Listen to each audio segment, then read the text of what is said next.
your presence as a teacher can actually legit save lives if things go bad. I had a kid bring a gun to my classroom to use on another kid in that class.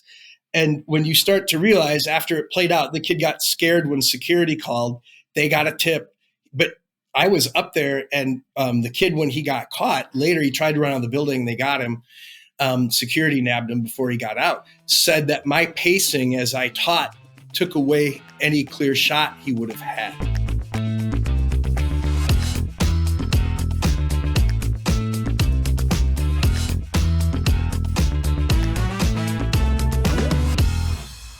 Welcome to AudioLife, the podcast where we tell your story in your voice. I'm your host today, Carrie Purcell, founder and CEO of AudioLife Memoirs. And today I'm joined by Ben Tomes, or Coach as he's also known. We're going to hear all about his life, his successes, maybe some failures too, and really we're just going to learn what helped to form and inform the person he is today. Ben, welcome to the show. Thanks for having me. I'm excited to be here.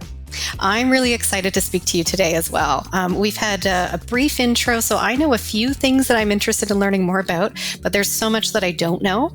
And I think we're going to start at the very beginning. Okay. So, I sometimes like to start with a question that goes way back, just kind of getting to know where you came from, who you are. So my first question is, can you start by telling us where you were born, and is there a story behind your name?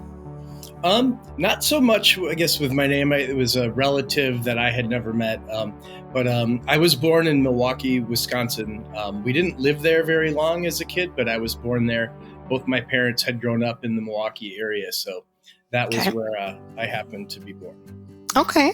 And what was childhood like as you grew up? So it sounds like you moved probably fairly soon after. It was pretty weird. Okay.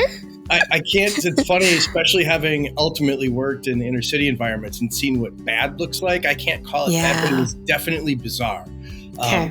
We moved a lot, and, my dad was a school educator, but he rode the ranks up from teacher, then quickly to an administrator. And I remember enough of him loving his job, then hating it. Yeah. It stuck with me as a future teacher. I didn't really want to go into administration. I saw it kind of lose its luster for him a little bit with that. But, he was gone quite a bit when I was young. So my poor mother had 3 kids within about 4 years. Mm-hmm. And we couldn't have been any more scramble-headed or hyper and taken any more advantage of that scenario than we could have. It was a different era. I was born in 1972. So it was pretty standard, like if you were home from school for the day or whatever, even if it was bitter cold, you were outside. You went out and left to wander and go take care of yourselves. It was much different than it is today with the kids I raised and have seen for years. Like, you're not quite so quick to do that, but we were out and about, and it was probably necessity because we would have overtaken that house if we were given the opportunity. So it was... My mom really kind of, I think, and dad struggled with a lot of inadequacies. And I think they kind of found a way to alleviate some of it through religion. But I would argue, how like when you see a family that goes and falls under the prey of alcohol or drugs, you kind of tend to stop thinking that that's maybe the only thing that can run rampant through a family and maybe cause harm. And religion is great when it's not being free-based, and it was being free-based at our house.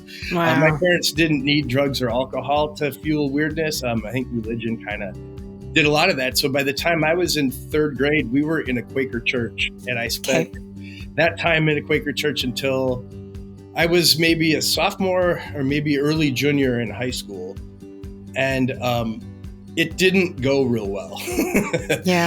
I don't have terribly negative thoughts about it. I think the general message was overall pretty good, but there was a willingness to kind of run with and believe like the movie Gremlins was going to, fueled by Satan, and that the occult was behind it, and like those types of things. And I saw more, I think, stuff taken out of context by the people at the church than I really remember being given by the people in charge of it. But I was an avid reader and had pretty severe ADHD as a kid. And it was going to be stuff that if you were going to force me to read it, I was going to do some of my own research. And some of that did not jibe with the stuff that I was being told. And so I kind of learned early to separate a little bit, but I don't think a lot of people get that opportunity.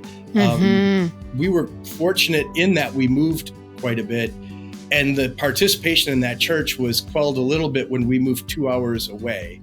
But for the first 6 months, we went every Sunday and drove 2 hours to get to church, which then lasted for 3.5 to 4 hours, then to do an hour after, and then to drive 2 hours back on a Sunday. So you can imagine with 3 teenagers with pretty strong ADHD and all, a year or two apart, we're not probably having it real well. So it led to some rebellion, and there was some pretty good rebellion. So.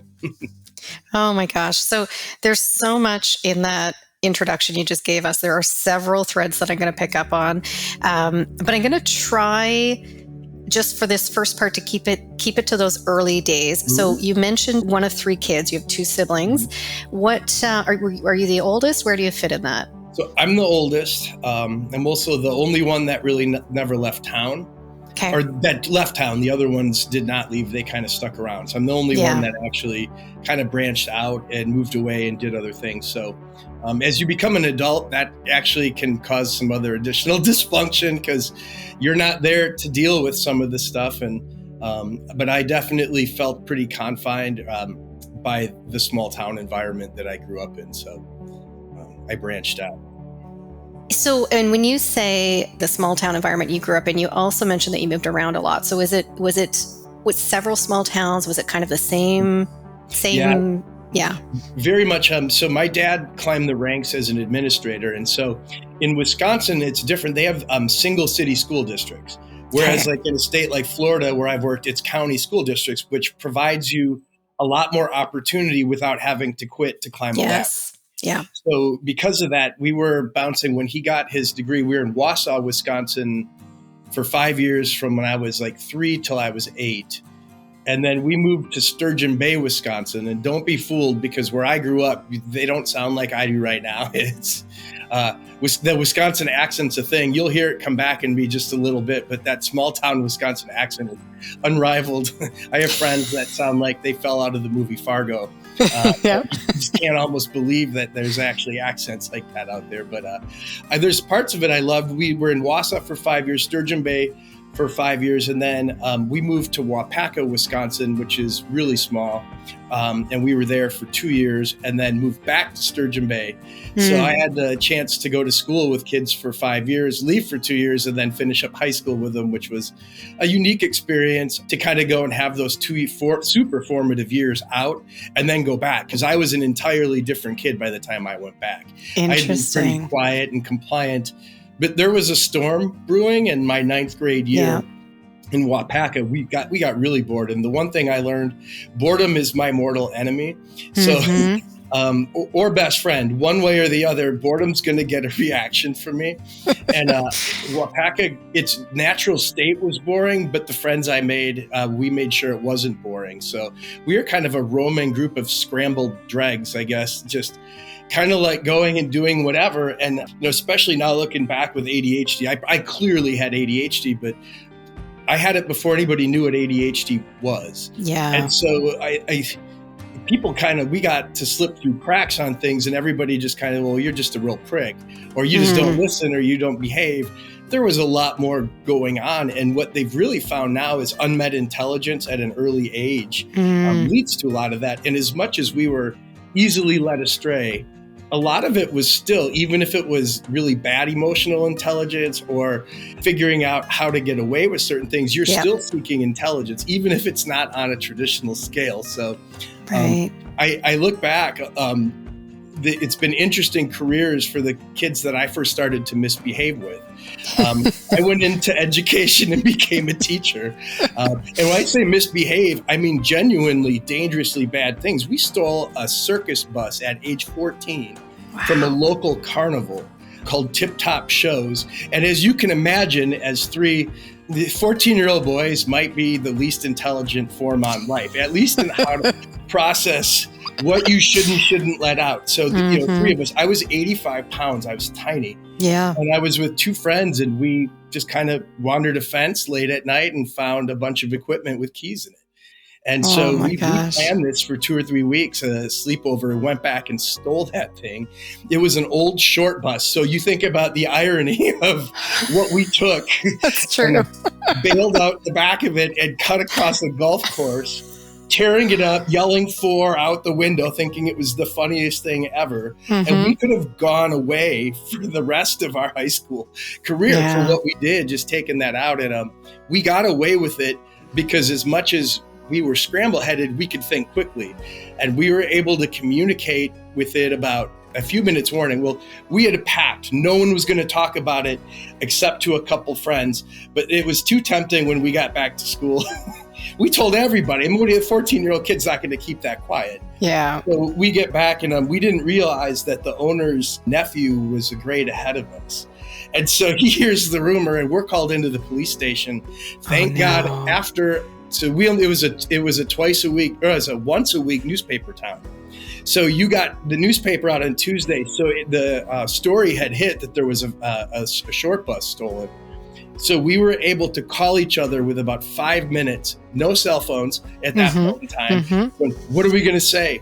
You got to fake cry and say we read it in the paper and that we're just pretending we wanted to sound cool. So we managed to, with literally the conversation that quick, go back and get taken to the police with our parents, and all of us managed to stick to it, and we ended up not getting in trouble. But real funny, years later, my mom, who never spoke of that again till like 10 years later, I was home visiting from college, and out of the blue, unprompted, "You stole that bus, didn't you, when you were 14? We knew it, but we didn't want you to go to juvie, so we didn't push it."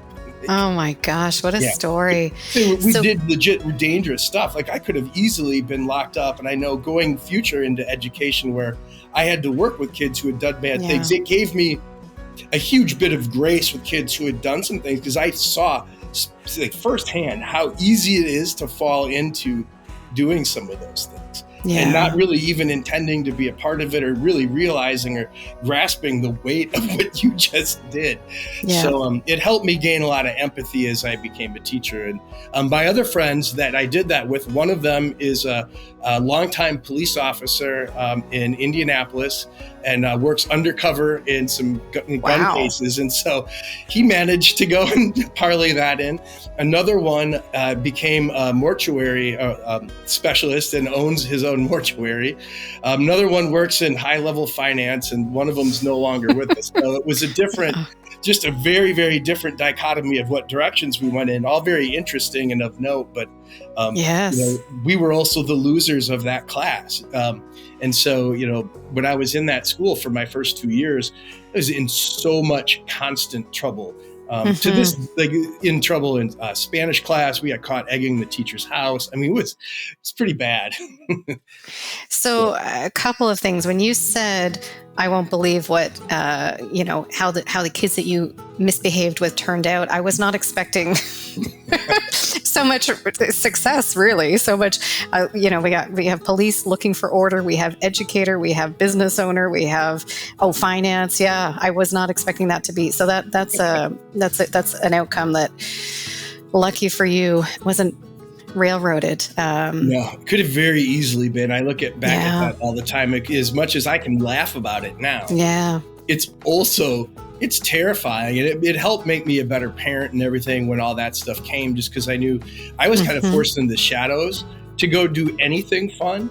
And so, we were it was only getting more and more alluring. My parents, who were so against drinking, drugs, and sex in particular, which, if you're going to go and make a crusade against those three with kids in the late 80s, it's going to end with you going into fields to learn how to drink.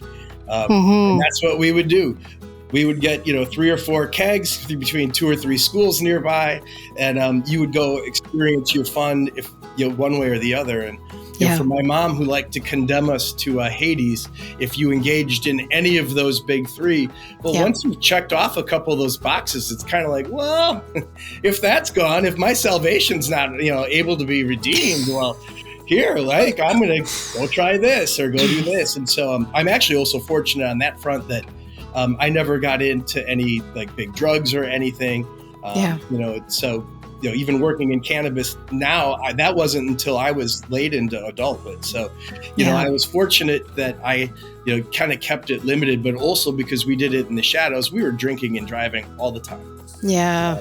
And so you look back and when you have to hide everything, it just leads to bad.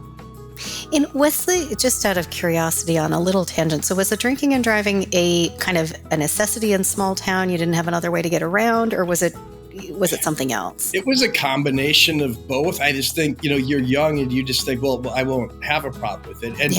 And truthfully, people, like, I'm not just by no means encouraging people to do this, but there were friends of mine and people who were so reckless that they were worse if they weren't drinking because they at least had something to go, oh, I better not do that because I could get in real trouble if I get caught. And again, it doesn't mean that they were, as adults, that especially changes. And if anything, like there were a couple of cases where I watched where like being real, like they were probably less dangerous because they were at least being cautious. Whereas otherwise, some of the times we ran away from police and everything that busted up parties. And you look back, you're like, oh my God, that could have also gone really, really bad. And I wanted to make sure when I had kids that my kids could come to me and go, hey, I want to try this, or I'm going to do this. And so if you could have the conversation beforehand, even if you don't like what's going to be said, to be able to have that come up. And I kind of learned it through what you aren't supposed to do. I learned how it shouldn't work. And so I kind of just reverse engineered it from there. Wow. Okay. So before we move forward into career, kids, both as a father and as an educator, and later on your business now, we'll talk about all of that. But I just want to pause, a little bit. We're sort of in your teenage years. You talked about a couple of lots of things, and we'll pick up on them, but a couple of things I want to return to right now. So one is, those few years where you moved away, it was transformative for you. You came back as a completely different person, in your words, which is a really interesting experience on both sides. You talked about boredom causing some of this, but you also talked about, you referenced rebellion. I don't know if this is what you also consider as those rebellion years. And there were other factors, including religion, church, that led to that. And I'll call it sort of strictness on your parents' perspective of what life should be like. So is this the rebellion that you're talking about? What was it like when you went back? Fill us in on that. So it's funny because I kind of got moving away and then moving right back. I had a chance to kind of go and restart, and I was a quiet church kid. And then with a small school, like you get stereotyped pretty quick. Yep. And my dad was an administrator at the high school and I was in the middle school. So that even kind of locked me in a little bit more. And then we moved and he took a job out of the school system for those 2 years. So I was able to go and be like, well, now Dad's not going to be in the building like he was going to be before. And I do feel like I didn't at the time go, I'm going to go rebel. Like it wasn't like a conscious decision, but clearly there's no way I could look back and go, no, that was pretty tinged in deliberately wanting to go and break free. When I got back, I had also grown a little bit. I was a tiny kid.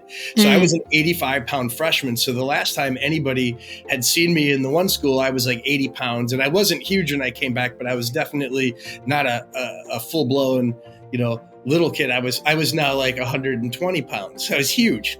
So, but you grow up just enough so that you're not really so easily categorized. And that church really didn't continue to thrive. So my parents didn't go back to it. And at that point I had drawn enough where it was, even if we had to go, it was more like, all right, well, we're going to make you go, but then we're not going to make a huge issue of it.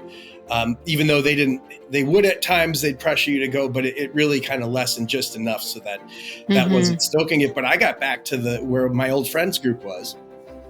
And I had definitely been a peer, and I'm still super close. I'm very fortunate for kids with ADHD where making friends can be hard. I made a core group of friends in middle school that I'm still close with. And, also have now a very different group from who I had been hanging out with, but went into but it was very much expected that they would go on and do well in life. And it's funny because as we've stayed closer, I learned that there was a much more of an appreciation coming towards me, living kind of vicariously through me. Kind of, I was doing the fun stuff and they were pursuing stuff that, they kind of felt they were obligated to do. But rejoining them, I definitely was the court jester. So now, like, I was not the peer so much as I was, and it works for the I guess the dynamic of that friends group, and it's been funny over the years. Some of them are, one of them is the president of Palmer Johnson Energy. The other one runs the nuclear power plant in Kalamazoo. The guys who've gone on to do big time things, and they're also showing up at my events and things that I did, and so I was fortunate to get that, but they partied. So then even if it was, I might have done some additional misbehavior with other friends, they were still fun to hang out with. And, we were throwing parties at, their parents' basement, and stuff like that. So they were willing to go and kind of toe the line a little bit. And I definitely could coerce them into doing some things every now and then that they might not have done. But it's very interesting to go back and see where people kind of go to and what they advance to. And when you move a bunch, you get to see a real dichotomy of people and going, God, they still made it, but completely different situations. And you still made it, but also completely different situations. And I don't know, it just kind of fascinates me to see where we all went, in particular because nobody's bingo card did me teaching ever exist, or having quite, I think, the success that I did as a coach. I mean, that would have been hard to foresee, but the teaching end of it for sure. And even as an athlete, I wasn't a dominating athlete, even so to have a major coaching career, I think probably was a bit surprising. But I also know that not much I've ever done is surprising to any of them, so, one way or the other. So I kind of learned to leave. You burned that early. You shocked them so much that nothing else was going to be a surprise. Yeah, pretty much. I just lean into it now. It's like, when I fought at age 49 and they were all there just kind of looking at me and still laughing, because it's like we were almost 50 and they were 50 and looking at me like, you're still going to go find something to go do that's going to go. And it's interesting to see how to make sure that you're not bored. Although it sounds, you've throughout just our conversation so far, there's so much wisdom, so many learnings, so much insight that you've brought back. I don't know what it was like as you were living through it, but I can hear it now. And I think I want to pick up on several of, I do want to, I'm dying to get into your career, but let's just talk for a minute about part of you kind of understanding your childhood path today is being able to identify that ADHD was a big part of it, but it wasn't named at the time. It wasn't recognized. So when did you get the label? What did it feel like, not knowing what the reason was that you were maybe reacting the way you were, or that you couldn't handle the boredom, or that you were maybe, some of those reactions you were having? What was the experience like? When did you have a name for it? I had gone to college and I struggled to get accepted anywhere. I had a 25 on my ACT, which I was hungover for when I took. And so I didn't take it seriously at all. And but my GPA was a 1.9. So cumulative. So, I wasn't attracting a whole lot of college attention. And even though I was an athlete, I didn't have a career that would have done that. I went to college at University of Wisconsin, River Falls for a semester. And I dropped out at the end of the semester. I did join the wrestling team, and that actually, for the short amount of time I was there, had a profound effect on me later as a coach, because I finally really worked under somebody who I really, really respected. I had some other good coaches, but he just commanded a different level of respect. I didn't demand that level of respect with him, though. I wasn't his favorite athlete, but I adored him. And I learned a lot in that short time, but I dropped out after a semester. I was woefully not ready to be at a 4-year college. So I went back home, just briefly. My parents said, you could stay with us. You have 30 days, say 30 days to get a job and get into a place. And it was cold, but it worked out for me. I can't really say it wasn't a good decision, but I at the time, I didn't know how to take it. And so I did that. My dad had started to work at mental health clinics. And so he was a manager of them. He went from administrating schools to then doing that.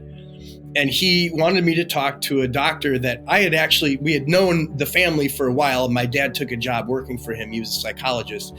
And he wanted me to come in. He's like, hey, there's this thing called ADHD now. And it was 1991. So I'm just home from college. I dropped out.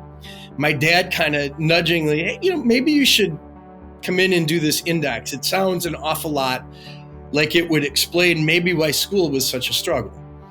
And so he did, and I went in, and I was on those early tests, I was off charts with it. So the label was there. I can't say I did a whole lot with it, though. It was kind of neat to know, all right, well, maybe there was some type of a reason that I was so squirrely, but also it was having gasoline thrown on it by being so bored at home and other factors. So I can look at it. I definitely had it and still do. And I've gone through different phases of kind of dealing with it. I didn't really address it, though, until about maybe the year 2000 is when I started to actually really look into doing something specifically about it. And I look back, I can go and argue and see, oh my God, doing that definitely helped. But also there were some things that I was able to do that I look back now and go, how, without having taken that seriously at all, how could I have done as well as I did? And one of them is I got a perfect score on the reading portion of the teacher's exam. I'm a skim reader. I'm going to lose interest on super, super big details. I got to skim everything. And somehow I managed to pull that. I also took a Wonderlic test and had a call come back asking me if I had cheated, and it was for a job. And I wouldn't have known how to. It's just a quick reaction, quick thinking. Yeah. I lost a lot of that. I feel like when I started to treat it, but I was able to channel it better and do things that were more wide ranging and more productive. And so I don't think it means that one is terrible and one is great. I think it is misdiagnosed quite a bit. I also think it's over-medicated, but I've also known kids that if they weren't on that medication, were going to end up in some really, really bad trouble. And kids that should have been, that people were so resistant and you could see them spiral downward and would have probably benefited. So I don't really subscribe to one camp is terrible, one is great. I had benefits from it, but the ADHD is... So that I had enough stories and I can look back and go, God, that was tinged by that. Oh my God, that's exactly why. So I put out books. I put out 3 books called Confessions of the Unmedicated Mind back in 2012 to 2014. And I've got one more. And I separated them like it was a disability report. So there's one version is play, one version is home, one version is school, and one is work. And so I still have play to put out yet. It's almost done. Where I just kind of went through and you can see where even as a little kid, there were signs. They look at my brother and I got kicked out of we went to college together for a year and a half when I went back later. And he got kicked out. I helped. We got kicked out of the petting zoo at our freshman orientation at Carroll. I was 21 years old at that point. So I look back and, it's like we were playful and we hadn't done anything about it yet. But so you can see like even as we were like 19, 20, 21, I go, yeah, that probably had its say in that day. So interesting. Thank you for all of that. And now for a word from our sponsors. Ready to share your stories and life philosophy, or capture those of a parent or grandparent? Or maybe a corporate package is right for you to build connection across your workforce and add value to your clients. Visit audiolife.io today to learn more. Our listeners will get 10% off using discount code GIFT10 and order number AudioLife Podcast. AudioLife, where memories find their voice. I'm going to follow for when the 4th book comes out, because what an interesting way of documenting and categorizing and thinking about it. So let's pull back a couple of things. You had your first semester at college. You went back home. Your parents gave you 30 days. You said it worked out in the end. Where did you go? What was that gap between that and getting back to college, where you were just telling us about your, going with your brother for a year? I did what any other 19-year-old Wisconsinite would do, and I moved into a trailer.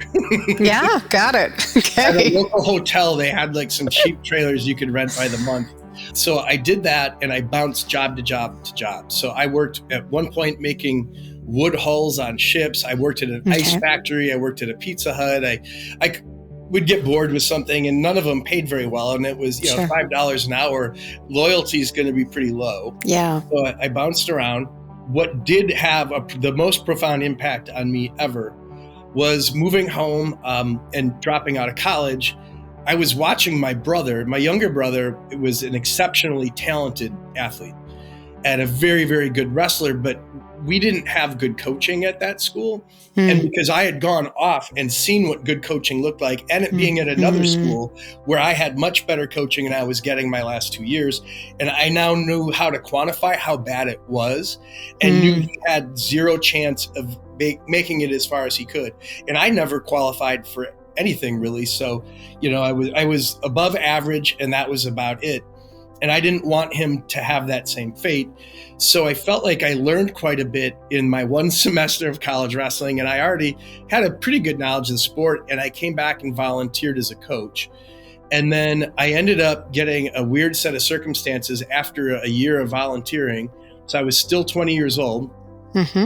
I get hired as a paid assistant because they had an opening, and one of my former coaches, who I adored, he was an assistant, so he didn't have a lot of pull in running practices, but they wanted him to take it, and he passed on it so I would get hired. So I got paid to coach at age 20, which most schools won't do. If you're under 21, they don't want you on a coaching staff. And I can understand that now. And let's be clear, I burned that principle.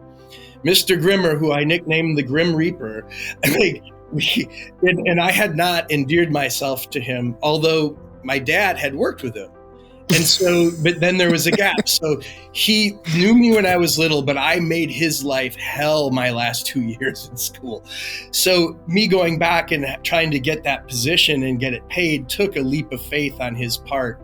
And even with that, I sort of played Russian roulette with it a little bit. I still wasn't responsible enough to make great decisions. I had to avoid getting a drinking ticket. That was one of the stipulations, and I would be let go. And then I got a drinking ticket, and I defended myself in court, and it got dismissed.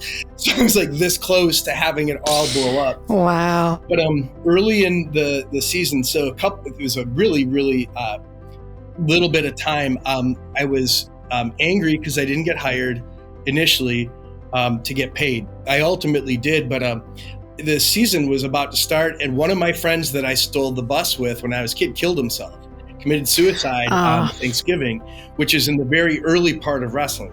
And so that happened. And so I, at that point, decided I wanted to just get myself into something. He also had dropped out of school. He was a really talented athlete on a scholarship in, the Big Ten.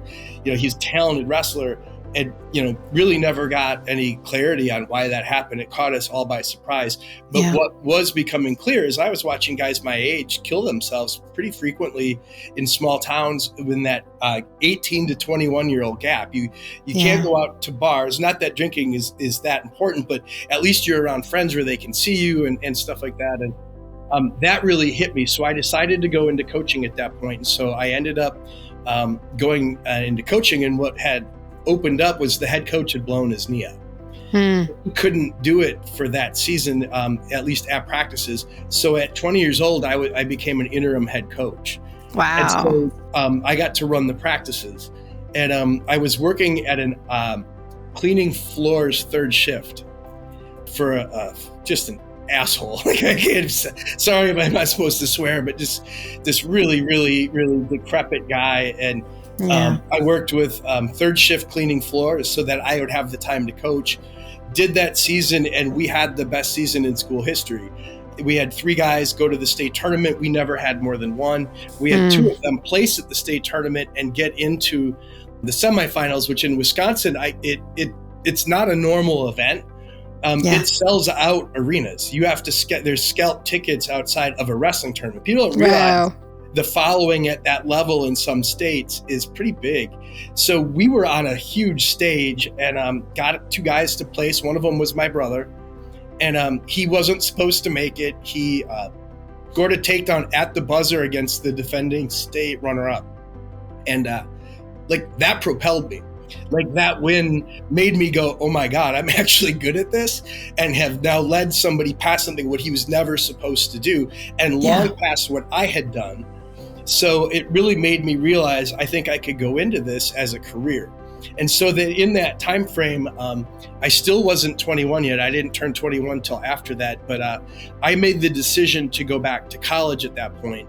And when he got recruited, because he had placed at the state tournament and was being genuinely recruited, I didn't intend to go to school with him, but I definitely I'm going back to college. This is going to have to happen.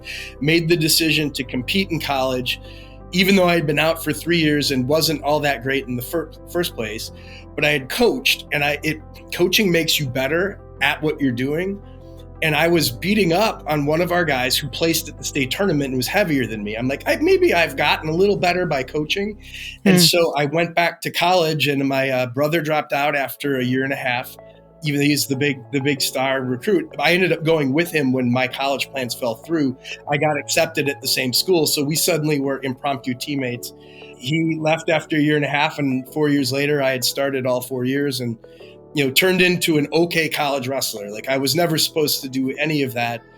So, I think I was 60 and 49. I was like super average, but I did it for 4 years, and I learned so much. And I was essentially another coach on that team. I was the oldest guy on the team my freshman year there. I was 21, which means you can buy the beer, so everybody likes you. And in Wisconsin, that's everything. So that was what really led me to go back. And I was very fortunate. I couldn't get into state schools because of my GPA, but Carroll accepted transfers with a 2.0, and I got 3 C's and an F in my one stint. So they dropped the F and let me transfer in, and I got into a private school I shouldn't have probably been at. And had a blast while I was there. Had more fun than you should have in a 4-year college career. Lived in a party house, threw a ton of parties, and learned so much about people and how to deal with people that have had too much to drink or don't behave right, whatever. You learn to do party economics. There's all these things you pick up. And so I definitely had a lot of fun. I did a radio show.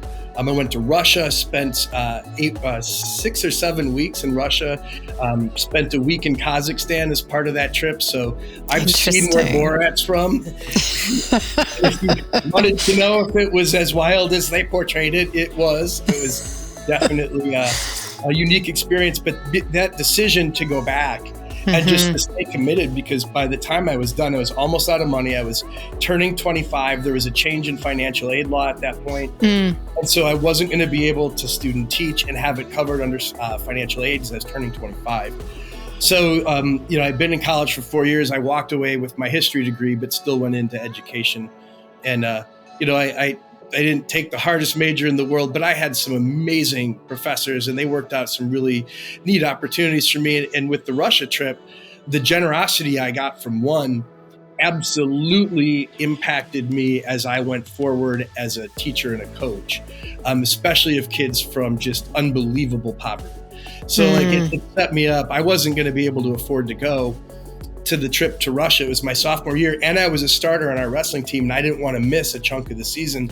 And I was off to a really good start, so I didn't want to give that up. And he was like, listen, if I can work out a wrestling team for you to go, and I can help you get it paid for, will you go? Like, you help me pay for it, and you get me a team to work out with in Russia, which is the top wrestling place in the world. Wow. You can work that out, I'll go. And he got me a spot with the national team, and then helped pay out of his pocket to cover it for me. Said, after you graduate, come pay me back, And that type of generosity stuck with me. He wanted me to experience this. It was so exciting to him, but he just wanted me to go get that experience. And it turned out to be a really life-altering experience altogether. But the generosity he gave me then definitely propelled me forward. I'm a big believer in, if you've had that happen for you, or if it's negative and happened to you, don't let it happen to other people. Go share your experience. Go find out what you could have done differently. And that definitely played a part when I went into the career that I did. But at the moment when my brother won that match, I knew I was going to go be a teacher and a coach. And so I walked away from a very good young team and went back to college, and then kind of had an interesting experience there. And I was in the Milwaukee area at that point. I decided while I was in school, I wanted to go into urban education. I felt like I was in Russia and I got along with people. And even though that wouldn't necessarily seem like it translates, if you're an American, you're a minority in Russia, and they can all tell. They can all tell you're not from there. Yeah. It's how you dress, even, not just your accent or how you speak. They can look and kind of go, they're not from here. And when you realize that you're comfortable enough to stand out where you're the minority, it just kind of made me go, but there's this huge need in teaching. And I know I didn't get the education or the coaching that I necessarily should have. I had some great teachers, for sure. But I didn't really have anybody who was well prepared in how to handle that stuff. It didn't exist yet. So I went forward after reverse engineering education for me and coaching and going, what didn't work? Yeah. And what do I want to change? And if I want to make change, where do I do that? So I made the decision, and I go back to, as much as I'm not a fan of religion right now, I got a lot from the stuff that was imparted into me. And the Quakers were very good about being concerned for the well-being of others. They always have been. Mm-hmm. So whatever issues I have with that, I definitely carried that forward. And with seeing Milwaukee nearby as a school district, I wanted to do my student work there, but my college wouldn't supervise me there. They didn't want anything to do with it. So I had to go out of my way to get student placement. I went into the city of Milwaukee and got placed at an urban school. I got it worked out and they approved it. They just didn't want to have anything to do with setting it up, which also stuck with me later because I found that to be kind of absurd and really of probably negative reasons. I don't know if you know much about the Milwaukee School District, arguably the worst in the country. Statistically, Milwaukee is the most dangerous place in the country for Black males to grow up. There are a lot of statistics. It's had one of the highest recidivism rates, not just for students, but for people in general there. The school system has been failing for a long time. And so for me, I was like, I've got an S on my chest. I'm gonna go. But I really felt passionate. Like, if you want to go to do this to help others, you should go where they need you most. So while I was there, I definitely made a commitment to doing that, got a little bit of student work in that, but wanted to go and carry that forward. So when I was wrapping up with college, that became a goal of mine, to get hired in the inner city of Milwaukee. Wow. So incredible journey to get there. You mentioned, I think twice now, that you were able to reverse engineer what did and didn't work for you in education. Were there some key takeaways that you can share with us that you knew this is what has to change, this is what I can do differently? Mm-hmm. I was able to look at the way that my previous coaches used practices, and there was too much talking, which is ironic because I'm a talker, but there was too much talking at the practice. And it was also like slow and not repeated on an expected time frame. So it was like, here's a move, go do it. They might walk around and see if you're doing it right, but there was no stringing together of things. So I realized right away you needed to go and make everything. They needed to know how to do it quickly, and without having to have it memorized, to go and instinctually know what to do each time. So I had been able to see contrasts of what worked and what didn't, and borrow certain parts of it. It also was not well timed. So even at 20 years old, on instincts, I knew we didn't peak correctly. We never had a peak. They would just kind of coach the same way through the whole season, and then the last 2 weeks of the year, we would go super hard. That's not how that's now, especially having coached for years. I know my instincts were 100% correct. You can't do that. It just wipes you out at the end of the year. So I went back and created something that eased you in and worked insanely hard as you just kind of built up, almost like the whole concept of boiling a toad to death. Like, you haven't even realized how much work you've done, and like how the fun that was there slowly phased out. Yeah. And so I was able to take that stuff and to go and reverse engineer practices for kids that were engaging and move quick and repeated the same stuff that they needed to know, and then like break all that down. I was able to do that pretty young, even before having really truly wrestled collegiately. My instincts were really good on that front. Now, there's some things I definitely did differently as I got experience, but that formative thing was something that became a core of what I did. And one thing that stood out for the future of my coaching careers, I got almost wrestling's hard to get immediate results in. It's a sport you start when you're normally 4 years old. And I was having to start with kids both in that job and then later with that hadn't done it much before, or certainly were never good and trying to get results right away. As a teacher, absolutely reverse engineered classes that didn't work for me, because if you were going to be boring, and God help that teacher if you were boring in a subject I liked, like history, because if you were going to make me not like it, I was going to make that class mine as a student. Yeah. And I thought, I'm like, why did that not work for people? So a few things. One, condescension. If I was spoken to in a condescending manner, even if I didn't know it was happening, it elicited an immediate negative response. And I've watched, in particular, in culturally diverse schools, people make those mistakes routinely, and they don't know why somebody is upset with them. And it's like, it's not the words, it's kind of how you said it. So I made sure that didn't come up. But I also made sure there was never any downtime that wasn't filled with things, and I made it interesting. So, like as a teacher, I started to really go, would I want to sit through this? Would I be engaged in this? And how can I go and do this in a creative way and really turn it into an art form rather than just I'm repeating this? So I would make changes year to year. And it took me, it sounds like I nailed it right away, it took me at least 3 years to get super, I guess, I wouldn't say functional. I was functional right away, but like where I really felt like I knew what I was doing. Yeah. And then it took probably about another 3 or 4 years to really get good at it, where it's not repetitive. You're able to just kind of handle things. And, I saw something the other day that said teachers on average make over 1,000 decisions in a day, which is really, most of them really little. Sure. But you lose sight of some of that. And I just created something that I knew it, wouldn't be putting people to sleep. If I wanted it to be interesting. And I also wanted it to be a happy environment, because it's funny. If you talk to some teachers, you'd have thought I was a different human being.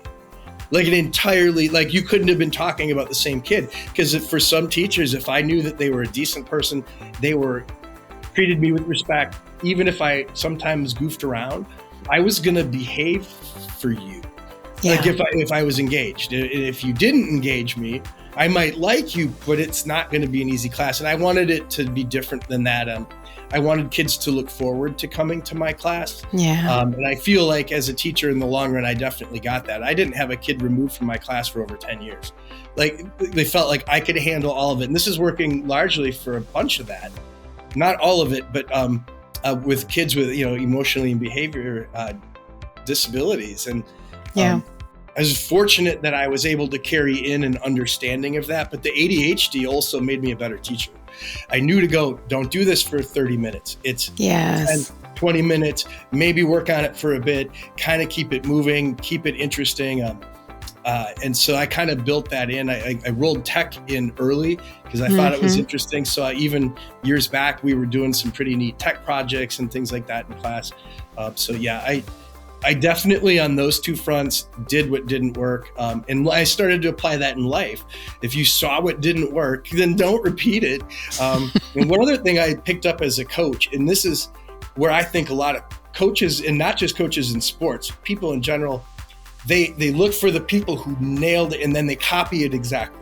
And that can be good, but if you're in a competitive field, you're never going to catch them. Right. You're like, they're already better at it. They're ahead of you on it. If you do it that way, you're not going to catch them. Yeah. So my thing was, I got to catch you. This is like, I'm starting way back here as a teacher and a coach, because with the urban system in Milwaukee, whether it was skills in class or it was wrestling, which they had never seen before, and I'm trying to get them to be good. Yeah.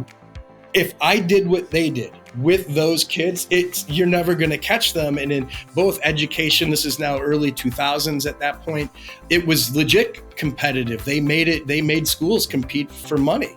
And so if you were at a school like Custer High School in Milwaukee, which literally received all the kids and teachers that the district had passed on. So it was a tough atmosphere. I loved that school and working there, but it was definitely set up for failure. And so for me, taking those situations, if I was going to advance it and I copied somebody else completely, then I'm never going to pass the ones I need to get ahead of. So I borrowed ideas and actually went to the state wrestling tournament after my first year and took notes on what every good team did as a habit. And instead of taking it and go, we're going to copy all those habits, I created an offense that would go and work against all those habits. Interesting. Yeah. Rather do that than and do something that they aren't ready for. Yes. Yeah. And that we prepared for them that way, rather than go, well, we're going to do all of this. Well, you're not going to pass them if we just copy that. So I think that approach was pretty unique. Yeah. I definitely, even collegiately, I worked for 2 coaches who greatly contributed for how not to do things. And so, when you're able to carry those things with you forward, it makes for so much better production, because you know where people are going to fall into the traps. You know when to stay away from some of those things. And I felt like that really worked well for me in my career. And you don't realize in today's world, and it was like this in 2002 when this happened, your presence as a teacher can actually legit save lives if things go bad. I had a kid bring a gun to my classroom to use on another kid in that class. And when you start to realize after it played out, the kid got scared when security called, they got a tip, but I was up there, and the kid, when he got caught, later he tried to run out of the building, they got him. Security nabbed him before he got out, said that my pacing as I taught took away any clear shot he would have had. And when you hear that and you go, wow. And I had coached that kid a year earlier, or 2 years earlier, as a football player. He didn't play anymore, but I also had enough rapport with him that as much as he hated that other kid in that class, he didn't want to hurt me enough. So when hearing that is like pretty eye-opening. Yeah. When you go home that day and realize kid brought a gun to my class to use on one other kid in the class. And it's so I carried a lot of that stuff into my education career and, reverse engineered from there, because I knew it didn't work for me.